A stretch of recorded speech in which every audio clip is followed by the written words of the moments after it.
Bonjour à tous et à toutes. Shana Tova, Ktiva Vachatima Tova. Alors je voudrais, avec votre permission, revenir sur le Dvar Torah du roi et dans les champs pour amener une petite précision grâce à une remarque très judicieuse de l'un des téléspectateurs qui Baruch Hashem, a eu le courage et je l'en remercie de nous envoyer une petite précision. Alors, la métaphore qu'on a donnée la semaine dernière au sujet du roi et dans les champs, c'est vrai, c'est un exemple, et surtout l'expression le roi est dans les champs, Melech Basadeh, est une expression qui a été prise du Likutei Torah, qui a été écrit bien sûr par le Baal HaTanya. Seulement, lorsque vous regardez là-bas dans le Likutei Torah, sur la Parashat Re'eh, eh bien, le Baal HaTanya nous prend en fait le concept, l'idée du roi est dans les champs, et il l'assimile au mois de Elul. Seulement, lorsqu'on regarde dans le Rambam, eh bien, on voit que le Rambam se sert de cette idée du pasuk Dirshu Hashem Beimatseo Kera'uhu Bioto Karov, appelez Hashem lorsqu'il est présent, implorez-le lorsqu'il est proche, donc en d'autres termes, Amelech Basadeh, comme l'a dit le Baal HaTanya. Eh bien, le Rambam, lui, par contre, assimile cette métaphore pas au mois de Elul, mais aux 10 jours redoutables qui séparent Rosh Hashanah de Yom Kippour. Donc, au final, il y a en quelque sorte, c'est pas une marloquette, mais la source de cette idée d'Irshu Hashem Beimatseo, eh bien, c'est le Rambam qui le rapporte en rapport avec les 10 jours redoutables qui séparent Rosh Hashanah de Yom Kippour. Comme nous le dit le Rambam dans Ilchot Tshuva au 2e chapitre, Halacha Vav, Afalpi she'atshuva ve'atzeaka yafa la'olam, be'aseret hayamim sheben Rosh Hashanah ve'Yom Kippourim, hi yafa beyoter. Bien que la Teshuvah soit acceptée par Akadosh Baruch Hu toute l'année, malgré tout, durant les 10 jours redoutables qui séparent Rosh Hashanah de Yom Kippour, eh bien, là, la Teshuvah est acceptée encore plus. Yafa beyoter ou miyad imitkabelet. Et de suite, eh bien, elle est acceptée par Akadosh Baruch Hu. Shene'emar, nous dit le Rambam, il rapporte un pasuk du prophète, Dirshu Hashem beimatseo, kera'uhu bioto karov. Appelez Hashem lorsqu'il est présent, implorez-le lorsqu'il est proche de vous. Et donc, au final, le Rambam assimile en fait cette idée du roi est dans les champs. Bien sûr, encore une fois, ce n'est pas le Rambam qui appelle ça le roi est dans les champs, c'est le Baal HaTanya bien plus tard, mais le Rambam assimile cette idée d'un roi qui est proche de ses sujets à la période des 10 jours redoutables. Tandis que la Chassidoute, le Baal HaTanya, lui, assimile cette idée au mois de Elul. Alors, moi j'ai pensé qu'en fait, au final, il n'y a pas de marloquette. C'est quelque part deux idées complémentaires l'une avec l'autre. Parce que pour pouvoir arriver aux 10 jours redoutables et ressentir véritablement qu'Akadosh Baruch Hu est proche de nous, eh bien il est bien évident qu'il faut se préparer à cette période. Comment s'y préparer? Eh bien pendant le mois d'Elul. Pendant le mois d'Elul, nos frères séfarades récitent les slichot tous les jours, pendant un mois, depuis Rosh Chodesh Elul jusqu'à Yom Kippour. Nos frères Ashkenaz, eux, ont la coutume de sonner du shofar après la tfila de Shacharit, et maintenant ils nous ont rejoints depuis hier soir, et on dit tous ensemble les slichot. Donc au final, cette préparation du mois d'Elul aux 10 jours redoutables des Aseret Yemei Teshuvah, eh bien, c'est une longue période qui n'est pas contradictoire, mais au contraire complémentaire. Et je voudrais rajouter encore un point. D'abord, remercier notre frère Chabad.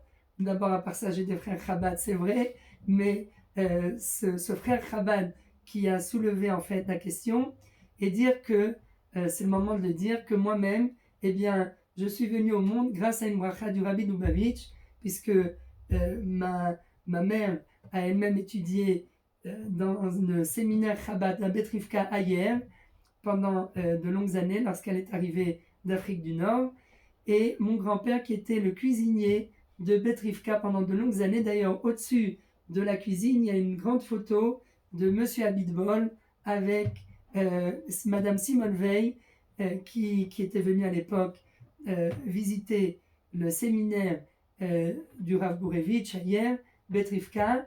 Et à part cela, eh bien moi-même, donc je suis venu au monde, comme on a dit, grâce au Rabbi, grâce à une bracha du Rabbi, puisque mes parents n'arrivaient pas pendant pratiquement 6 ans après leur mariage à avoir des enfants, jusqu'au jour où ils ont écrit une lettre au Rabbi, et le Rabbi leur a demandé à 2 reprises de vérifier les mezuzot de la maison, et dans l'une des mezuzot, eh bien ils ont trouvé dans le mot Veshinantam Levanecha, tu enseigneras à ton fils le Nun du Levanecha, coupé un petit peu en 2, et ils ont donc réparé ce mot, ils ont rempli la lettre Nun, et la même année, eh bien moi-même je suis né, et on m'a appelé Jonathan avec 2 Nun. Alors quand j'avais raconté cette histoire à un Farbrengen au Yutet Kislev, il y a plusieurs années, on m'a dit, vous êtes le fils du Rabbi, vous venez avec nous visiter là-bas, se rendre au 770 il y a à peu près 10 ans.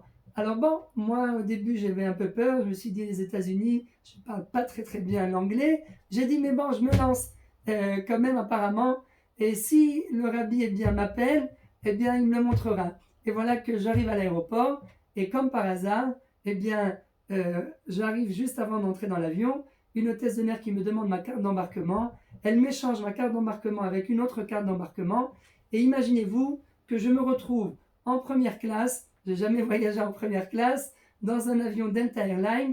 Les gens qui m'ont invité se sont retrouvés en bas, et moi j'étais en haut, en première classe, pendant à peu près 11 heures. On a fait un voyage formidable, et j'ai véritablement ressenti que c'était le Rabbi qui m'appelait pour me donner sa bracha. Et bon, il y a encore plein d'histoires. Une fois arrivé là-bas, j'ai reçu par quelqu'un $1 du Rabbi qui portait ma date de naissance. Enfin, beaucoup d'anecdotes. Donc, mamash, c'est le moment de remercier le Rabbi Lubavitch pour de lui rendre un hommage pour toute la Torah qu'il a diffusée. Et si aujourd'hui, eh bien, on peut parler de Chassidut, eh bien, c'est grâce à lui. Bien sûr, le Rav Kalmenson, qui était mon Moël également, qui a reçu lui-même une bracha du Rabbi, comme quoi tout celui à qui il faisait la brite, eh bien, un beau jour, il enseignerait la Torah. Donc, quelque part, je me sens un petit peu redevable au Rabbi, et je ne fais que diffuser quelque part, peut-être pas tout à fait dans la lignée chassidique, mais en tout cas, voilà, j'essaye de diffuser. Et un dernier point, quand j'étais là-bas au 770, eh bien, il y avait quelque chose, une notion qui s'appelle Atzmuto Idbarach, que je n'arrivais pas à comprendre, parce que dans beaucoup de textes de Chassidut, eh bien, on voit que plusieurs Rebbeim ont parlé de Atzmuto Mamash, c'est-à-dire l'essence même d'Akadosh Baruch Hu. Il y a certaines mitzvot dans lesquelles, lorsqu'un juif accomplit une mitzvah, eh bien, on trouve des expressions dans la Chassidut qui nous disent que le juif est en quelque sorte, il touche du doigt pratiquement l'essence même d'Akadosh Baruch Hu. Le problème, c'est que moi, j'avais étudié dans d'autres livres, dont le Harizal, le Rabbi Chaim Vital, comme quoi on ne doit jamais parler de l'essence même d'Akadosh Baruch Hu, on ne parle que de son dévoilement à nous. Comme on le voit dans la tefila de Adon Olam, on ne peut définir Akadosh Baruch Hu de façon en disant il est grand, il est fort, etc., comme le dit également la Gemara, mais on le définit par l'absurde. El no guf vel no demutagouf. Il n'a pas de corps, il n'a pas d'aspect. Beli reshit, beli tachlit. Il n'a pas de commencement, il n'a pas de fin. Beli erech, beli dimion. Il n'a pas de valeur et on ne peut pas se l'imaginer. Bli, bli, bli, bli. Alors qu'est-ce qu'il est? Eh bien, nous disent les Chachamim, en fait, Akadosh Baruch Hu, l'essence même d'Akadosh Baruch Hu, on ne peut la définir que par l'absurde.